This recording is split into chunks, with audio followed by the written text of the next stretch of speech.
event. Today, we are discussing Firekeeper's Daughter by Angeline Boulley. This event is hosted by Bridge, Michigan. Thank you so much to the Bridge readers who are here and so much to our special guest, Angeline. Before I get our event started this afternoon, I want to just introduce myself. I'm Amber DeLinde. I'm the membership director for Bridge, Michigan, and my colleague, Catherine Dougal, who is our host today. She is the development and engagement specialist for Bridge, Michigan and the Center for Michigan, our publishing organization.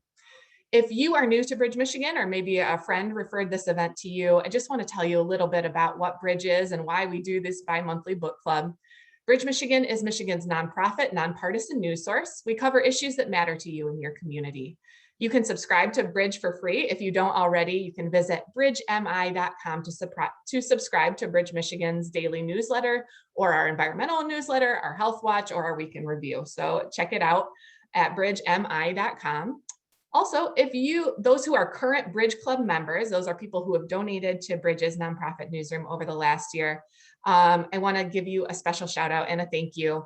Bridge Club members get a number of benefits, including access to a free ebook copy of each Bridge Book Club selection. You can become a member today by visiting the link that we'll drop into the chat. Today, we are so lucky to be joined by author Angeline Boulley. I'll give a full introduction of Angeline momentarily, but I just want to say that we are incredibly honored that you were willing to join us for a discussion of Firekeeper's Daughter, which I loved. I've seen a lot of feedback in the Bridge Book Club Facebook group that a lot of you loved it as well. Just briefly, this is what today's schedule will look like. I will momentarily give an introduction of our special guest. I'll then lead a discussion with Angeline about the book for about 40-45 minutes, and then we will turn to reader questions for Angeline. As I mentioned just a moment ago, please feel free to type your questions directly into the chat at any time. My colleague Catherine will be gathering those together and sending them to me so that we can ask those in the last 15 to 20 minutes of today's discussion. And then we will conclude right at 1 p.m.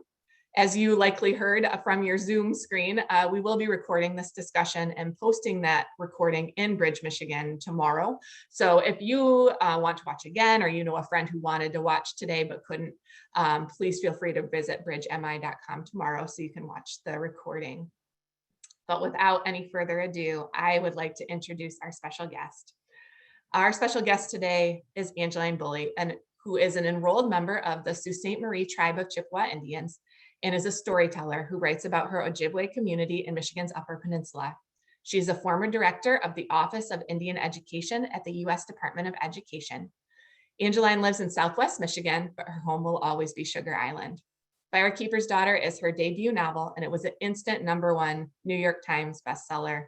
Angeline, welcome, and thank you so much for being here today. Thank you. Miigwech, it's wonderful to be here. We are beyond honored. So thank you again. I have a couple of questions that I have for you, but we'll take this discussion wherever feels good for you. But my first question is, if you could just tell us a little bit about yourself and why you chose to write Firekeeper's Daughter. Well, I'm a lifelong Michigan girl, and I grew up in New Buffalo. And like Donis, my father is Ojibwe from Sugar Island, and my mother is non-native. And I was 18 before I ever read a story that featured a native main character. And I went to school at Central. I've always worked in different tribal communities, so I've always worked in Indian education.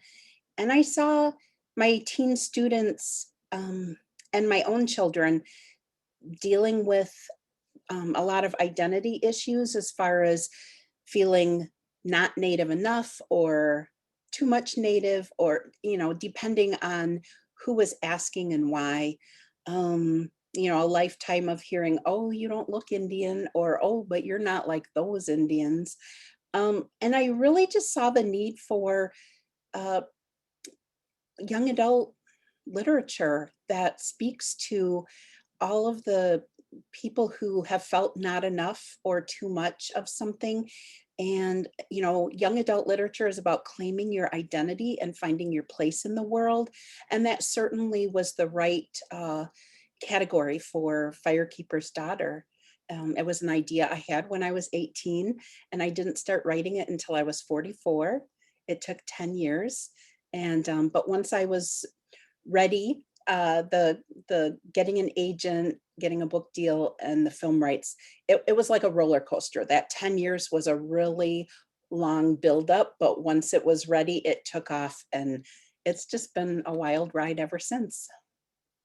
I can only imagine. Wow, that is an incredible I didn't know that this idea has been with you for a big part of your life. That's amazing.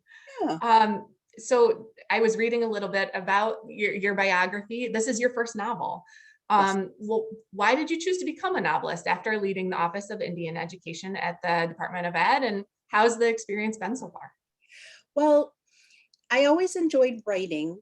I always did well in school whenever it was essay questions. I always could do pretty well. It was science and math and other things that weren't my cup of tea, shall we say. And I think I got the message early on of you don't plan for a career in writing, that it's more of your side hustle. It's more of something you do as a hobby because you enjoy it, not because you're going to bank on any career in that field. So I just lived my life and worked for different Indian tribes. I worked for the Saginaw Chippewa Indian tribe in Mount Pleasant. I worked for the Pokagon Potawatomi Band here in New Buffalo and Dowagiac. And then I worked for my own tribal community in Sault Ste. Marie the longest amount of time, probably for about 12 years. And, that's, and then I ended up in Washington, D.C. I worked for a federal contractor, and then I went to work for the US Department of Education at the Office of Indian Education. And that was really my dream job. And I would still be there today if not for this incredible book. Uh, the book deal was life-changing money. It was something that does not happen often to debut authors. And I just felt like I needed to take every opportunity to make this book um, my top priority. And my job in Washington, D.C. was very demanding, and I knew I would not be able to continue the pace of getting up at 5 in the morning or 4 in the morning, writing or revising for 4 hours before I would head into DC for a 10-hour workday. And so yeah, once I got the book deal, I really thought about, I left my job and thought I could work from anywhere. And I've always, Michigan is home. And my parents still live in New Buffalo in the same house I grew up in.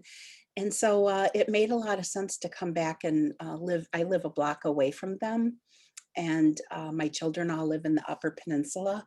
And so it's just been wonderful to just be close and be able to see everybody. Absolutely. That's such an incredible story, and what a process that of you sort of these many different parts of your life that have sort of all come together.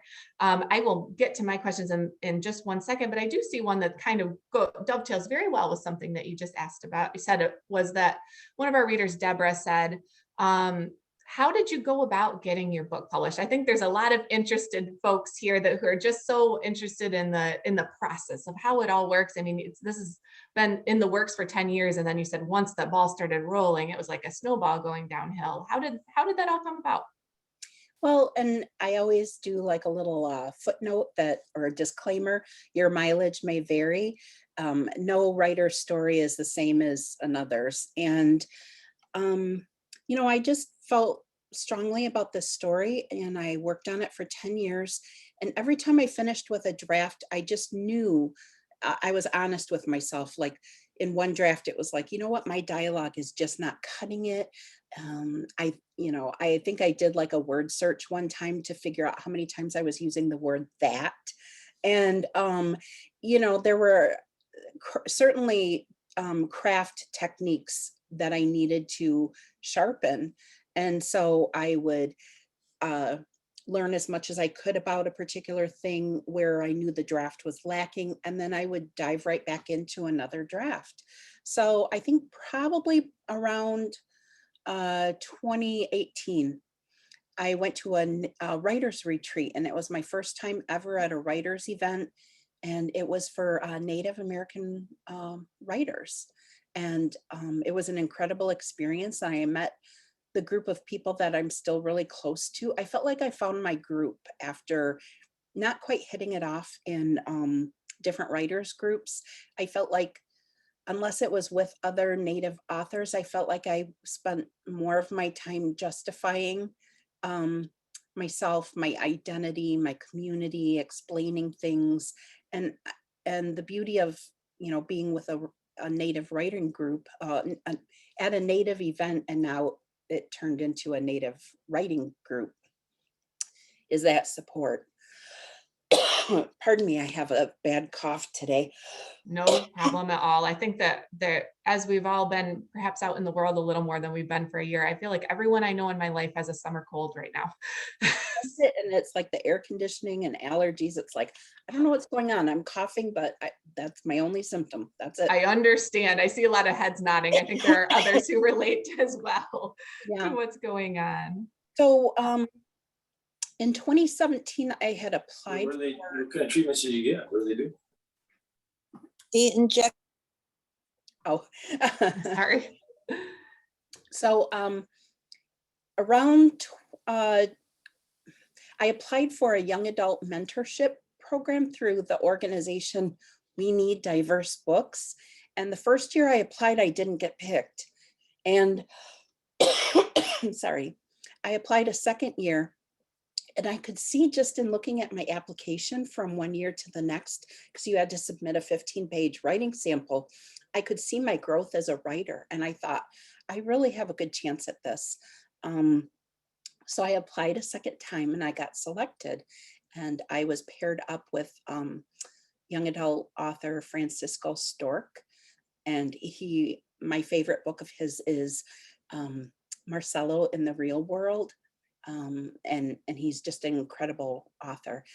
And he read my manuscript and offered me critique in pieces. My book is like a 4-act structure. And he offered feedback.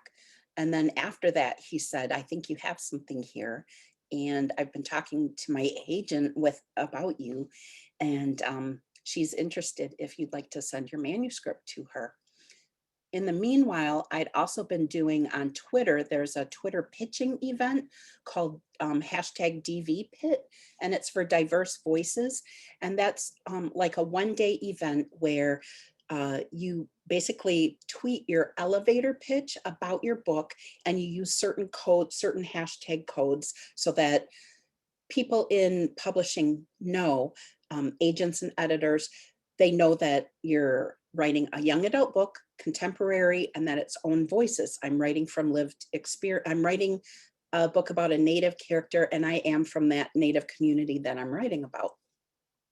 And the tweet had gone not necessarily viral, but I did have 80 people in the publishing industry that were interested. So agents and editors. And it took a month to do my research and kind of put together my top 10 list of who the agents that I wanted to query. And once I started querying, I had multiple offers. I had offers from 8 agents. And I ended up picking Faye Bender, who was Francisco's agent. She just really was the best fit for me. So I worked on one small revision based on her feedback over the summer of 2019.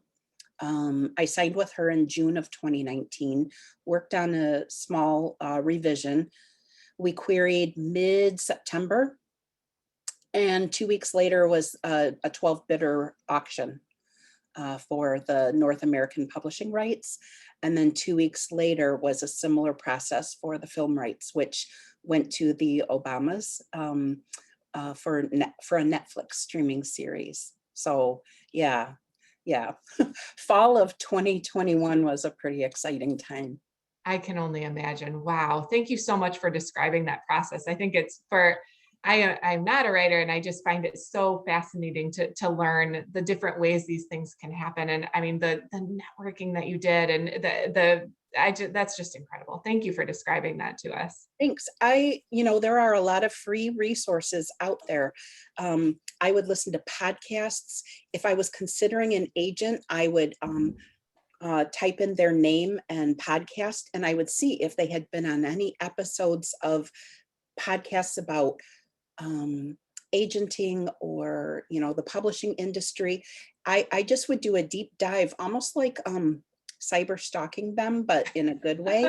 But I would get all of my information about that person, because that's going to be your business partner. They Absolutely. represent you.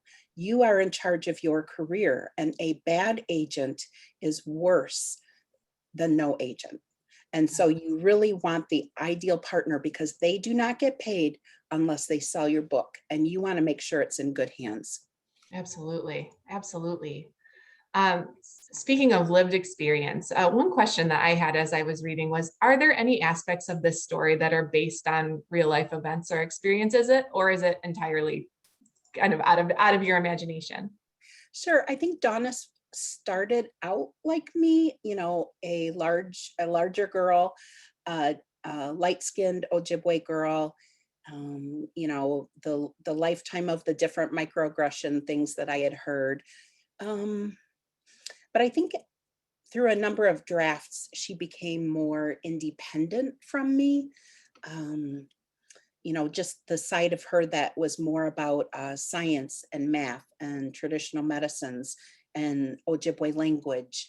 And then, of course, I've never played hockey a day in my life. So really that part was all, a true work of fiction. But a lot of the situations that she encounters were familiar to me, or that I saw other Native women in the communities that I worked in, and cousins and students and that go through. Very interesting. Thank you for your response on that. I did read, I think, or heard maybe when you were like on Good Morning America or something very impressive that you've done recently, that kind of the inspiration for Jamie's storyline had a little element of your own experience in it. Could you tell us a little bit about that? Sure. So when I was 18, I worked at a restaurant in New Buffalo, and my good friend also worked at the restaurant, and she went to a different school.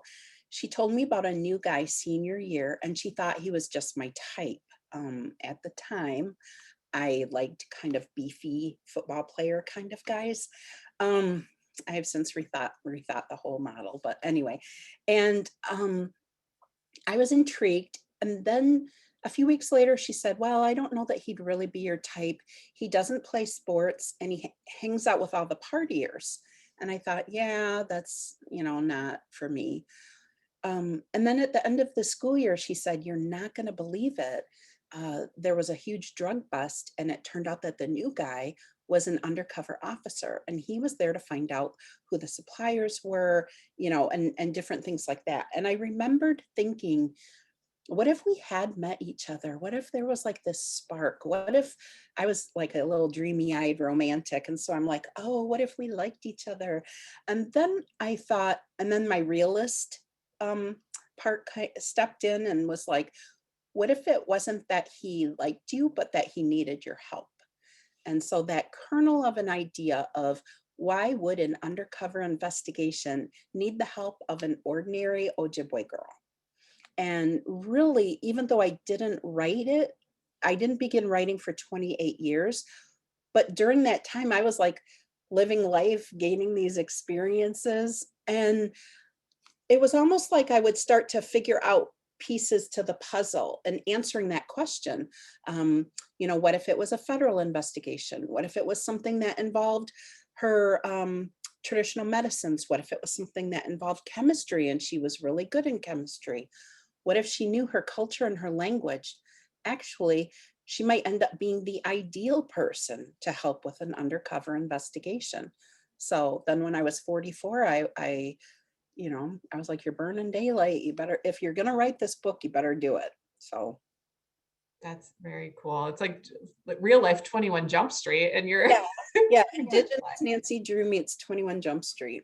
Oh my gosh. But I love that concept in Firekeeper's Daughter, because Donna had all of these different aspects of her personality, and she was so brilliant, and she stayed true to herself, even as she, it's just that exploration. I loved it. And I wished that I had this book when I was a young adult reader too, because that was a really neat, I don't know that I had seen that in books that I read that were young adult. So that was really neat, and I applaud you for it. Was it important to you that this book was set in the Sioux? Yes.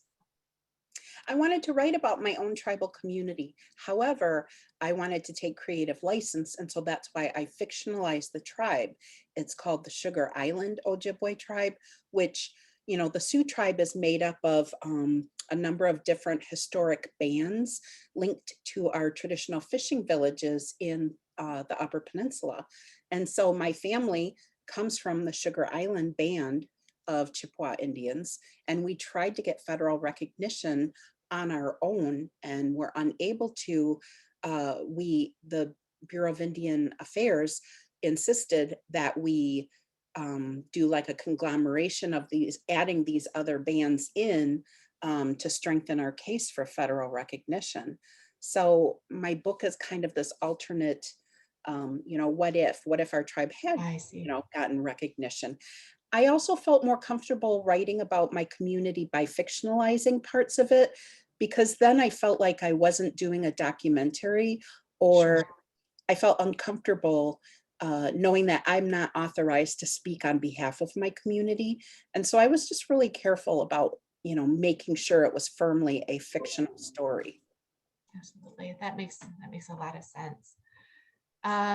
Speaking of the young readers many of whom have clearly read Firekeeper's Daughter based on the fact that it was an instant bestseller, what do you hope that young readers in particular will take away from reading Firekeeper's Daughter? The main thing is that I hope that they feel seen in a story. And that is the feedback that I have gotten from a number of readers, native and non-native. They have said that, that they have felt seen in a story, and that a lot of questions and experiences that they had linked to their own identity made a lot of sense, that they didn't feel alone. And to me, that's exactly what I want that primary audience of young adult readers to come away with. The other thing is for people to have an appetite for Native American stories, because we're not a monolith. Every tribe is different. There are 574 federally recognized tribes, each with their own history, culture, language, governance. And even within my tribe, there's a lot of diversity. And so I guess I just wanted people to have this specific tribal story and maybe be curious about other tribes, stories set in other tribal communities, to really get that, the beginning of understanding that we're not, there is no singular Native American story, because we're not a singular group. Absolutely. Absolutely. I remember in the story you had Donna say something, one of the things that she said is that sometimes people think of Native Americans in the past tense, and that, there's so much that, like you say, not a monolith. And so that was one of the things that I enjoyed, that it was right in the story, and something that I imagine that as a young reader would make you feel seen and understood, especially if that was your lived experience. Sure. I saw a question real quickly about Yeah. Ojibwe and Chippewa.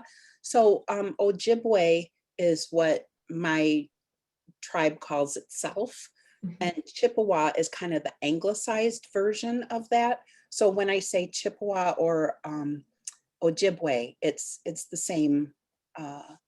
It's the same tribal nation, but then there's different bands that are Yeah. linked to location. Thank you.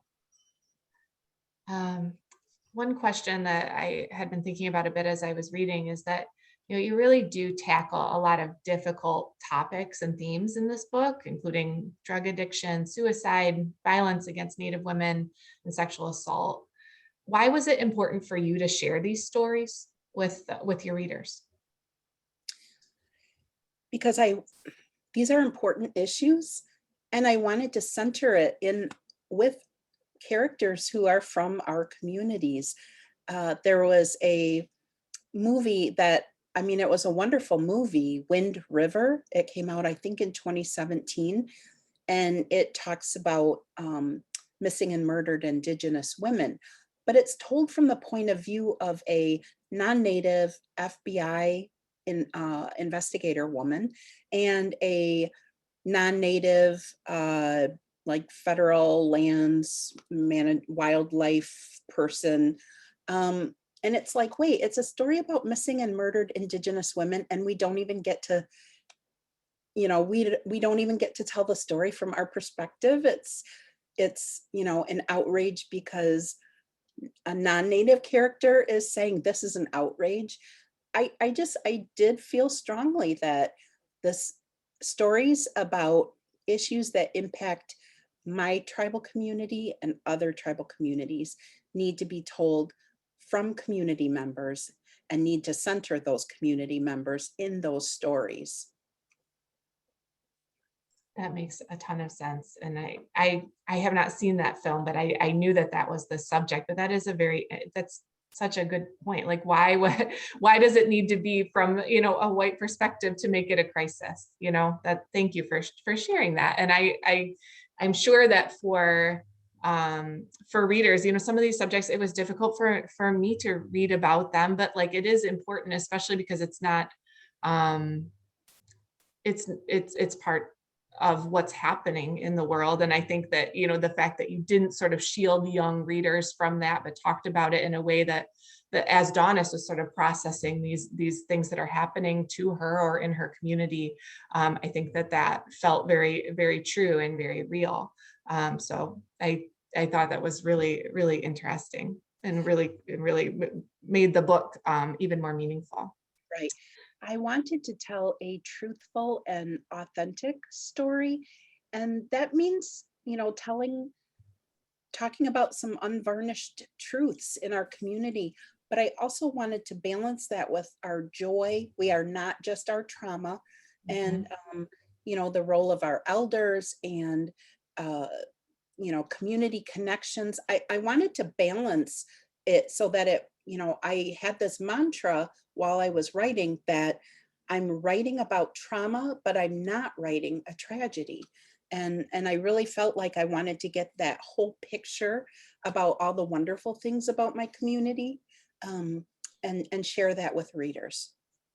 Well, from my perspective, I think you definitely accomplished that. I was really thrilled, like really enjoyed sort of the balance of those things, and that nothing was easy or wrapped up in a bow the way that sometimes, especially books that are written for younger readers to enjoy as well, can sometimes be.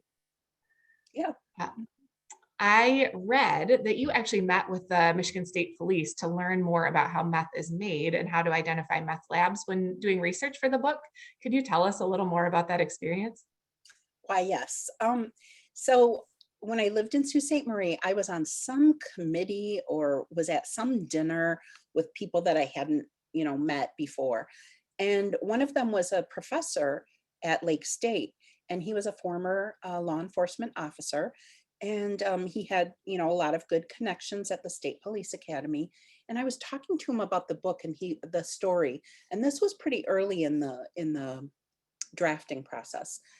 And he was really interested, and he gave me some suggestions, and it was really helpful to me at an early stage. And he said, there's an upcoming workshop on meth, different methods of production and how to identify clandestine meth labs. If I could swing it, would you be interested in going? And I mean, of course, yes. So I was the only non-law enforcement person that was able to take that class. And, if I were put in a room with meth ingredients, I would not know what to do. But I remember, seeing different methods of it and knowing kind of the paraphernalia that was associated with the different methods. And then too, learning about clandestine meth labs and just how easy it is to hide a meth production in your car trunk, in a deer blind, in a, an old trailer on a, 2-track in the middle of nowhere, a motel room. It is so easy. And that's why meth really exploded in the early 2000s, which is why I set my book in that time frame. And it's why meth still continues to be an issue. So that's very interesting. Wow, what an experience. And you answered one of our readers' questions in the chat, which was why was this set in 2004? Right. But that makes a ton of sense that actually 2004 was the year I graduated from high school. And I'm from a rural community Oh, too. you could have been a subject matter expert for me. I wish I I- would talk to you and make sure all of my pop culture references were They felt very uncomfortably true. Okay. So I think you nailed it. Yeah, 2004, I had 3 reasons. One was that was when meth was exploding across the country, not just in tribal communities, but rural America, Yep. in the cities, everywhere. Had I said it today, I would have had to focus more on opioids. Mhm. And then the other was, that was when Indian gaming in Michigan was particularly lucrative. And for those tribes that had the better locations. And so it just kind of aligned of, meth exploding and tribes having economic prosperity that they hadn't had before. And then also I needed GPS technology to be present but imprecise. And so nowadays everybody's smartphone has a GPS locator, whereas, in 2004, it was much less, it was law enforcement and military, and it was very imprecise. You could not pinpoint an exact location. There was still like a 50-foot, Right. yeah. Mhm. Yeah, it's funny that the texting in particular, I was very familiar. I remember having to hit the button 3 times to get the letter I needed. So I I was very familiar.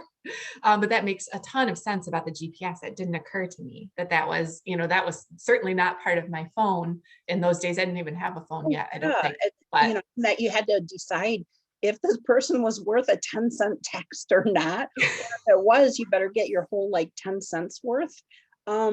Yeah. that's exactly right. That's exactly right. One question that I don't know how much you can tell us, because I'm sure that there are lots of terms and things that are under wraps until it becomes public. Is there anything you can tell us about the Netflix series that is being developed based on the book? And have you met the Obamas? Everyone wants to know if I've met the Obamas. No, I have not met them yet, but I'm sure that I will. And right now, everything is in development. So there are 2, there's a showrunner who's been named. His name is Mickey Fisher. And he was the head writer for an NBC series called Extant with Halle Berry. And he's also one of the co-head writers. The other co-head writer is Winona Wilms, who is Bad River Ojibwe from Wisconsin, and she has 20 years of screenplay and screenwriting experience. And so I feel really good about the 2 co-head writers.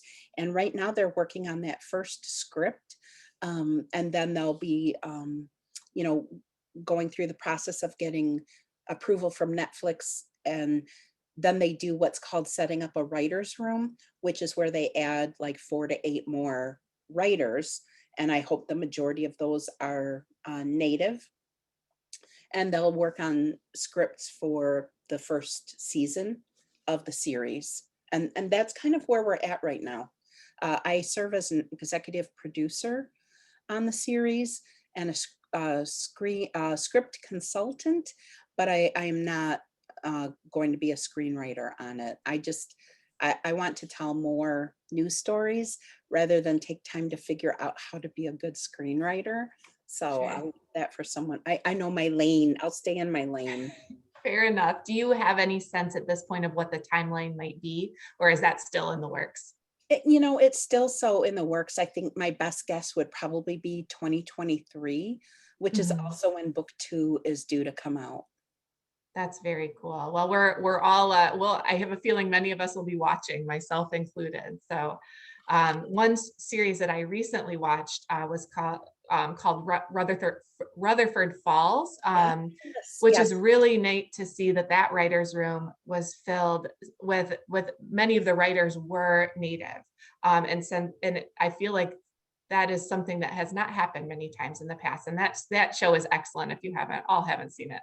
So. Yeah, I mean, it doesn't guarantee that you're not going to have any issues, but that you're going to catch things before something insensitive or something inaccurate or something that exacerbates stereotypes or plays into a negative image.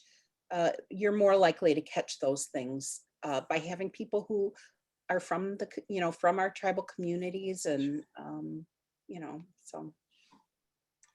You mentioned kind of what's next. We're all dying to know. What are you working on now? What comes next? And I personally am curious to know if Donis will be a character in any other projects you have planned.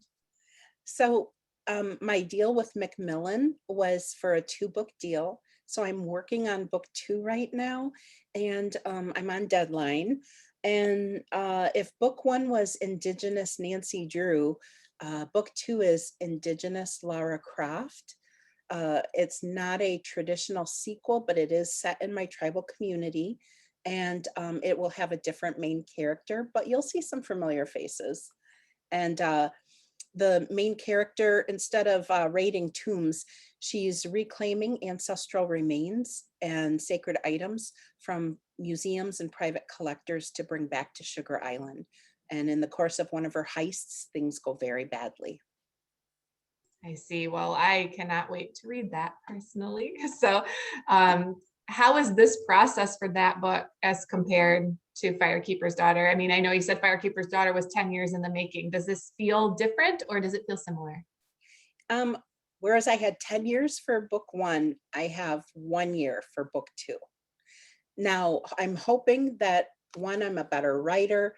2, I'm better at outlining, and I value outlining more. With 10 years of book 1, I could discover a lot of the plot just kind of by trying everything. On this, I've been doing my research for a while now, and I just started writing, but I feel like I am in a better place. I'm starting with more tools in my tool belt than I did with book 1, if that makes sense. Sure, absolutely. Well, Angeline, would it be okay if we transition to some reader questions? It looks like they have been coming in fast and furious throughout our discussion. And I also, quite a few of our readers sent in questions ahead of time. So I've got a list of those as well. So I will just try and work through as many as we can. That sounds great. All right. Let's see here. There's so many that are so good.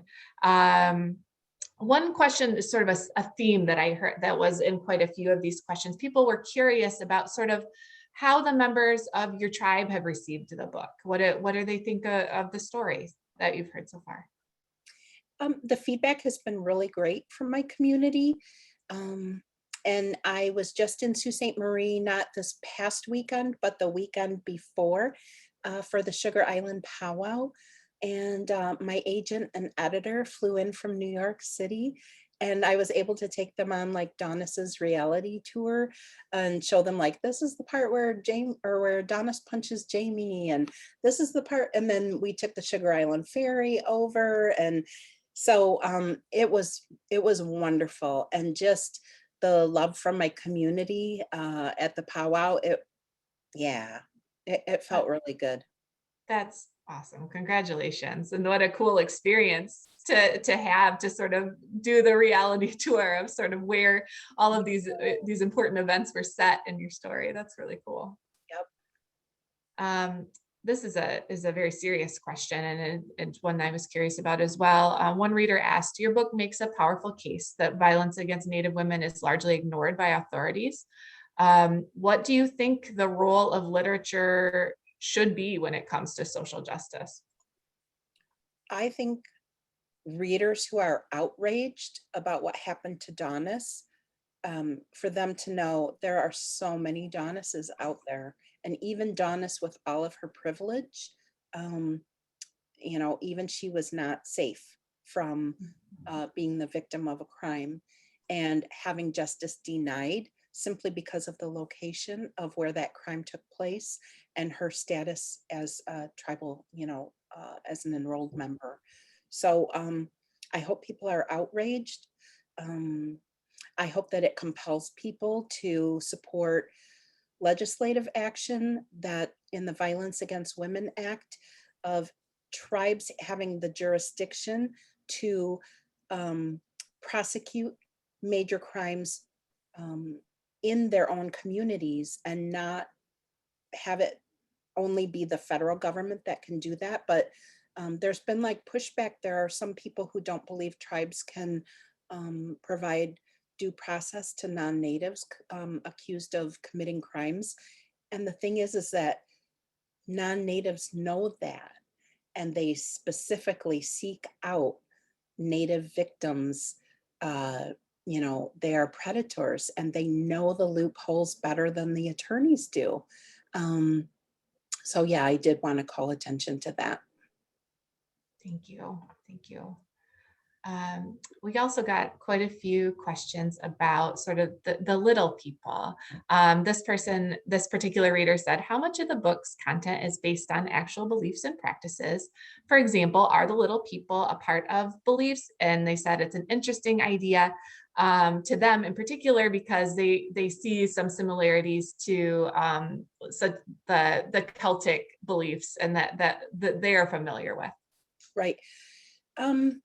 Yes. Our Ojibwe teachings, the little people are part of our, I've always heard about little people growing up, little mischief makers. And then my father is a firekeeper. And so he strikes ceremonial fires at our fasting camps and other ceremonial events. And he loves to take that night shift because once that fire is struck, if that fasting camp runs for 5 days or 6 days, that fire has to go that continuous time. And my father loves taking the night shift because he says that's when interesting things happen. And my father said that he was sitting at the fire one night and he saw out of the corner of his eye this little wee woman, and she was just sitting over there. And he said he knew if he looked at her or tried to engage that she would go. And it's like that's just what we know. I won't even say it's like beliefs. It's like that's our lived experience. That's what we know. And the interesting thing is really that if you look at other indigenous cultures, they have stories about little people too. And so for these disparate indigenous communities, Ireland and, the Northern Isles and other locations to have stories and teachings about little people, it's not a coincidence. Thank you. Thank you. I think that was a question we got quite often Right. from readers along those lines. And then also I know that there's a lot of question about blanket parties, and yes, blanket parties are real, but you're not going to really hear about them. They're very on the quiet, very quiet. So, Sure. but when you deny justice to people over and over and over, those aunties and grandmas, they're gonna take matters into their own hands. And I know there's a book by David Heska Wanblee Wyden, who his book Winter Counts talks about vigilante native justice on the Rosebud Sioux reservation. And that's similar to the blanket parties that I heard about of aunties and cousins talking about, oh, we got to go blanket party that guy because he's not he hasn't shaped up, he's doing wrong to our relative. And that's Speaking of elders, is there, this is kind of Donis's coming of age story, is there Of the elders that you describe in the book, is there one that you wish that like there was a coming of age story for that person? There were so many that I'm like, I just wonder, like about their story. Yeah, I mean, Granny June is just such a fan favorite. She's actually inspired by my cousin Elaine's grandma. And I used to drive her around to different garage sales because she loved James Michener. And I like, set her up in a little chair and I'd bring over boxes of books so she could dig through for, her pristine hardcover editions. And she always started every conversation with me as if we were in the middle of an argument. And yeah, I just adored her. And so yeah, just wanting to pay tribute to so many of these elders that are so important in our communities. And I wanted to show that they're vibrant, they're not stagnant, they learn new skills, and they can be important parts of the story that's happening today, not a relic of the past. And I really wanted to drive that point home. Very cool. Do you have a favorite character in the story? And if so, why did you pick that person? Stormy. Stormy is, I think I hope that everyone who's read this, I don't want to be spoilery, but I don't know how to talk about Stormy without being spoilery. That's Um, fine. Originally, Stormy's storyline was going to go in a very different direction. And I just couldn't. The more that I wrote about him, the more I thought, you know what, this is a person who maybe teachers in school or people in the community might write him off. His family life is so unstable. But then to look at him and think, what if he's actually got more assets, more social assets than anybody else? What if he's more tied in with his culture? What if actually his parents what they're giving him is something that few parents can actually give? And I just he's like the character of my heart. And I just know too many of our young Indigenous men who get written off. And I just really wanted to root for them because I think they have strengths that we just don't take the time to see, or we just look at appearances.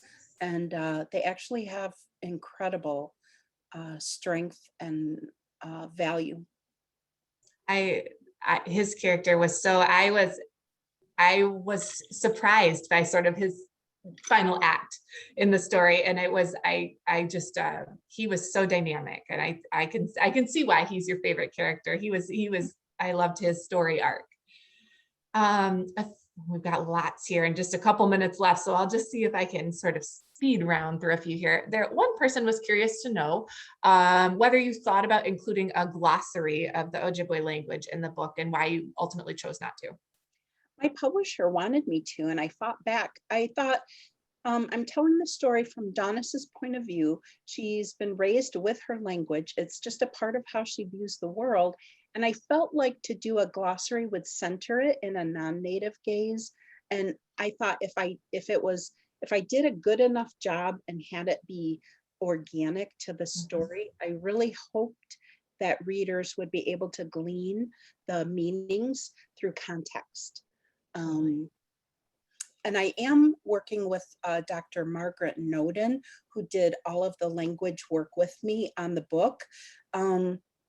She has a website called ojibwe.net. And I know she's working on some resources for the book, like maybe chapter by chapter about the words that are used in that chapter. Very cool. Another reader, a very eagle-eyed reader, noted that kind of a connection to strawberries in the book. They say you wear them in your photo on the book and you mention them frequently in the story. Are they significant to you?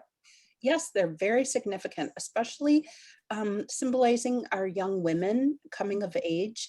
When our young women, have their first moon time ceremony, becoming women, the strawberry is a part of that ceremony. And strawberries are also called heartberries because that's what they, look like when slice into them. And they just, represent this innocence, and they're sweet for just a really brief time. And so, they're symbolic of that passage from girl to womanhood. Makes a lot of sense. There are a number of references to Ann Arbor and Firekeeper's Daughter, and we have quite a few readers from Ann Arbor. Do you have any connection to Ann Arbor?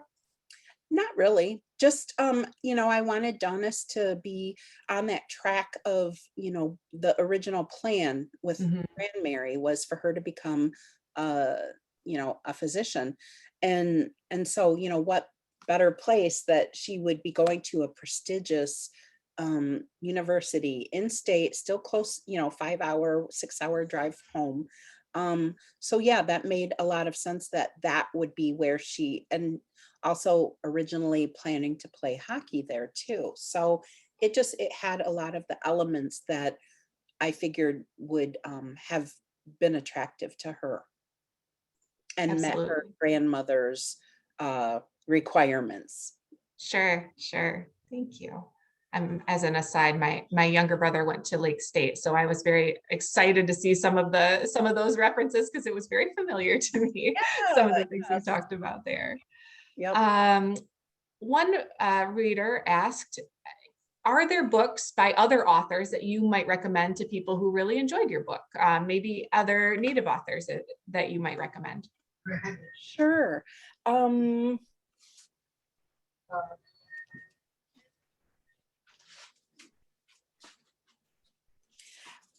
is Alatsui by Darcy Little Badger. This is more maybe sci-fi fantasy. And this is just a beautiful book that involves a young Apache girl trying to find out who murdered her cousin. And it also involves her ghost dog who's passed on, but she is still like with her, and vampires. And it's so beautifully told and has so much of her culture in it. It's really wonderful. Marcy R. Rendon is another author. She's Anishinaabe. She's from White Earth in Minnesota. And her book, Murder on the Red River, is like one of my favorites. And it's set in the 1970s, and it has to do too with Native people who were raised in the foster care system. And it's this young woman that helps the sheriff solve murders. And then the other is The Marrow Thieves by Cherie Dimeline. And I believe this was like Canada's Book of the Year in 2018. And it's set in a dystopian, like a near future where humans have lost the ability to dream, and only Native Americans can still dream. And so they want to round up Native Americans to put them in schools, which are actually harvesting bone marrow because they think that's where the secret to dreaming is, in the bone marrow. And it's rooted in the boarding school systems, and I think it's the most powerful book I've ever read. And this is the perk that no one tells you about when you're an author, is her agent got a hold of my agent and said, would I like to read the sequel to it and do a book blurb? And I said, yes, and yes. And so I was able to read the sequel to The Marrow Thieves, which comes out this fall, and it's called Hunting by Stars. And yeah, that her as an author and these books are just incredible. Thank you so much for sharing those recommendations. I can see lots of people who are probably jotting those down and going to their local bookstore's website right now. The name of that book was The Marrow Thieves. Is that right? Yes. Okay. Yes. I'll try to put it in the notes. And I'll listen back too. And I can send those out in our follow-up to this event as well. Okay. Thank you so much, Angeline. But I am going to, at this point, because we are getting very close to 1 o'clock, is there anything that you want to tell our readers while we're still here and chatting? Just thank you so much for your support and love of this book. It matters.